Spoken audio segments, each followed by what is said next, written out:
Hi friends, నేను bread halwa చేయాలనుకుంటున్నాను. దానికి కావాల్సిన పదార్థాలు: చక్కెర కావాలి, చక్కెర, యాలకులు, అలాగే నెయ్యి, బ్రెడ్ కూడా కావాలి, అలాగే చాక్ కూడా కావాలి. చాక్ ఎందుకంటే లాస్ట్లో మన పీస్ కట్ చేసుకోవడానికి చాక్ గన్ కావాలి. ఇప్పుడు ముందుగా మనం ఏం చేయాలంటే అన్నీ ప్రిపేర్ చేసి పెట్టుకునేవన్నీ ఒక చోట పెట్టుకోవాలి. ఇప్పుడు స్టవ్ వెలిగించాలి. స్టవ్ వెలిగించాక దాని మీద ప్యాన్ పెట్టుకోవాలి. ప్యాన్ పెట్టుకున్న తర్వాత నెయ్యి ఉంటుంది కదా, నెయ్యి ఆయిల్ అనే వేసుకోవాలి. రెండిట్లో ఏదనుకుంటే మీకు ఏది నచ్చితే అది వేసుకోండి. నాకైతే నేను నెయ్యి వేసుకున్నాను.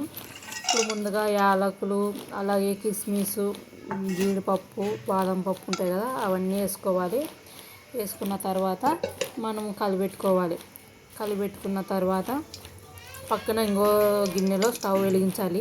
స్టవ్ వెలిగించినాక గిన్నె పెట్టుకోవాలి. దాని మీద అలాగే యాలకులు వేసుకోవాలి. మనకి ఇప్పుడు ఒక గ్లాసు చక్కెర తీసుకున్నామంటే 2 గ్లాసులు నీళ్ళు పోయాల్సిందే. ఇప్పుడు నేను కూడా అలానే చేసుకున్నాను. 2 గ్లాసులు వాటర్ పోస్తున్నాను. మీరు కూడా అలాగే చేసుకోండి, బాగుంటుంది బ్రెడ్ హల్వా. బాగా మంట కూడా పెట్టుకోవాలి. చూస్తున్నారు కదా ఫ్రెండ్స్, 2 గ్లాసులు నీళ్ళు కూడా పోస్తున్నాను. ఆ గిన్నెలోకి కొంచెం ఆయిల్ కూడా వేసుకోవాలి. ఆయిల్ వేసుకున్నాక మనం పక్కన పెట్టి ప్రిపేర్ చేసుకుంటాం కదా, జీడిపప్పు, బాదం పప్పు, అవన్నీ కలుపుకోవాలి. ఇప్పుడు ముందుగా మనము దాంట్లోకి నూనె పోసుకోవాలి. నూనె పోసుకున్నాక కొంచెం మంటగా బాగా ఎక్కువగా పెట్టుకోవాలి. మంట పెట్టుకున్న తర్వాత పక్కన ఇంకో గిన్నె ఉంటుంది కదా, బాగా పాకం వచ్చేలాగా చూసుకోవాలి. మంట కూడా ఎక్కువగా పెట్టుకోవాలి. మంట ఎక్కువ పెట్టుకున్న తర్వాత ఇప్పుడు ఏం చేయాలంటే, ముందుగా మనం బ్రెడ్ ఉంటుంది కదా, ఆ బ్రెడ్ పీసెస్ అన్నీ 4 పీసులు వచ్చేలాగా కట్ చేసుకోవాలి. మీరు కూడా అలాగే చేసుకోండి. ఎందుకంటే మొత్తం బ్రెడ్ వేయకూడదు కదా, అందుకోసమే పీసులుగా మనం కట్ చేసుకొని వేస్తున్నాము. మీరు కూడా అలాగే చేయండి ప్లీజ్. కొంచెం నా వాయిస్ కూడా ఎక్కువగా స్వీట్ చెప్తుంటాను. నాకు కొంచెం భయం, అలా ఏం కాదు, అందుకోసం చెప్తున్నాను.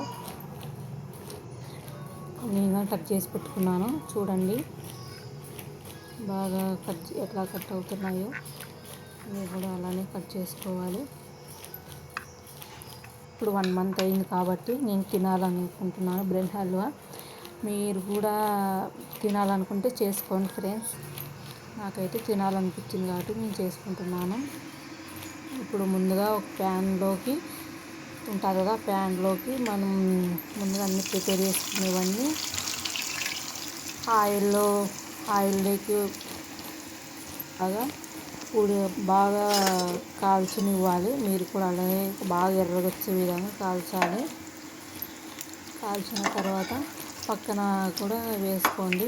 మీ ఇంట్లో జాలిగంట ఉంటే, ఇంకోటి బొక్కల గిన్నె ఉంటే కూడా, బొక్కలది గిన్నె ఉంటే కూడా అదైతేనే మీకు బాగుండేది. దాంతోనే బాగా కలిపెట్టుకునేకి వస్తుంది. రెండు సైడ్లు కూడా మనం బాగా కాల్చుకోవాలి. అంతా మాడిపోయేలాగా కాల్చుకోవద్దండి, మొత్తం బాగా కాల్చుకోండి. కాల్చుకున్నాక పక్కన కూడా ప్లేట్లోకి వేసుకోండి. ఇది కొంచెం ఫాస్ట్ వెనక్కి ముందుకు పోతుంటుంది ఫ్రెండ్స్ నా వీడియో, ఏమనుకోవద్దండి, sorry by mistake. First time కదా నేను నా ఛానల్ పెట్టినాను, అందుకోసం కొంచెం స్పీడ్ ఫాస్ట్గా పోతుంటుంది, ఏమనుకోవద్దండి. ఇప్పుడు అన్నీ కాల్చుకున్నవన్నీ మనం ఒక ప్లేట్లోకి పెట్టుకోవాలి. పెట్టుకున్నాక 2 సైడ్లు కాల్చుకుంటారు కదా, ఇప్పుడు మనం కాల్చుకున్న తర్వాత పక్కన పెట్టేసుకొని, ఇప్పుడు మనం పాకం చేసుకుంటాం కదా, బాగా ఉడికొచ్చే విధంగా, గట్టిగా వచ్చే విధంగా పాకం పట్టుకోవాలి. మీరు కూడా అలాగే పాకం వచ్చిందో లేదో మీకు తెలిసి ఉంటుంది కదా, పాకం వచ్చేలాగా చేసుకోండి.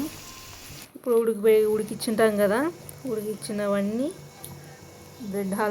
బ్రెడ్ ఉంటుంది కదా, మనము వేపుకుంటాం కదా, వేపుకునేవన్నీ పాకంలోకి వేయాలన్నమాట. ఇప్పుడు నేను పాకం వచ్చిందో లేదో చూసుకుంటున్నాను, ఇంకా రావడం లేదు. పాకం వచ్చేంత వరకు వెయిట్ చేయాలి ఫ్రెండ్స్, మీరు కూడా వెయిట్ చేయండి. ఇప్పుడు నాకైతే పాకం అయితే కుదిరింది, బాగా వచ్చింది. ఆ పాకంలోకి మనం బ్రెడ్ కాల్చుకుంటాం కదా ఆయిల్లో, ఆ బ్రెడ్ హల్వాలోకి పైకి ఇవన్నీ వేసుకోవాలన్నమాట. మళ్ళీ గట్టిగా అంతా రౌండ్ తీయద్దండి, అవన్నీ ఇరిగిపోతాయి. స్మూత్గా మీరు హ్యాండిల్ చేయాలన్నమాట. నేను చూడ ఎలా చేస్తున్నానో మీరు కూడా అలాగే చేయండి. అంతగా ఒత్తేది అట్లా ఇట్లా చేయొద్దండి. చిన్న గంటతో చిన్నగా అయ్యే విధంగా చూడండి. అలాగే కింద కూడా మంటగానే స్లోగా పెట్టుకోండి. నేను ఎలా పెట్టుకున్నానో మీరు అలా పెట్టుకోండి. ఇప్పుడైతే స్టవ్ అయితే ఆఫ్ చేసుకుంటున్నాను. నేను ఆఫ్ చేసుకున్నాను. ఇప్పుడు వచ్చి బాగా పాకం అయితే బాగా వచ్చింది. బాగా తినాలి, నాకు చూస్తేనే తినాలనిపిస్తుంది. మనం పక్కన వేపుకొని పెట్టుకొని ఉంటాం కదా జీడిపప్పు కిస్మిస్లు అవన్నీ, దాని మీద స్టైల్గా వేసుకోవాలి. పాకం వచ్చింది కాబట్టి నాకైతే చాలా హ్యాపీ. బాగా చూడండి నా బ్రెడ్ హల్వా వేసుకొని మీ ఇంట్లో. మా ఛానల్ని సబ్స్క్రైబ్ చేయండి, షేర్ చేయండి, కామెంట్ చేయండి. ఎలా ఉందో తిని చెప్తాను. నాకైతే చాలా నచ్చింది. మీరు కూడా మీ ఇంట్లో చేసుకోండి ప్లీజ్ ఫ్రెండ్స్. సబ్స్క్రైబ్ చేయండి. Bye bye.